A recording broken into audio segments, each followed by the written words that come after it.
a heavy load on his back and an even heavier burden to fill it up. The ripple effects of the war in the Middle East are reaching kitchens thousands of kilometers away in Brazil, especially in favelas or slums, where many families are struggling to afford the rising price of cooking gas.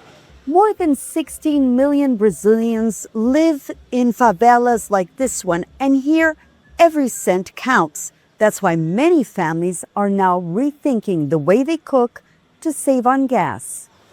Mônica Rodrigues spent the day shopping for a group of women learning how to prepare meals without using a stove. The host, Regina Celli, once worked as a housemaid and later founded an organic kitchen project in the Babilônia favela.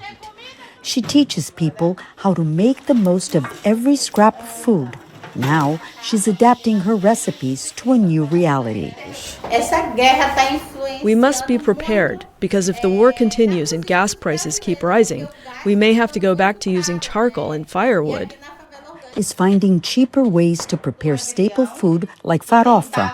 Rather than toasting cassava flour and shredded greens over heat, she mixes the ingredients with lemon and oil, cutting out gas altogether. Her neighbor has another solution, installing solar panels so families can use electrical appliances. With free electricity, we can use appliances like air fryers. It's cheaper than gas. But not everyone can afford them.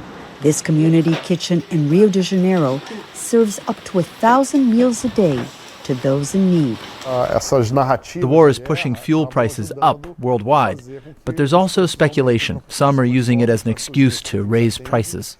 President Luiz Inacio Lula da Silva is trying to limit the impact by increasing subsidies so higher import costs aren't passed on to consumers, committing around $60 million in support.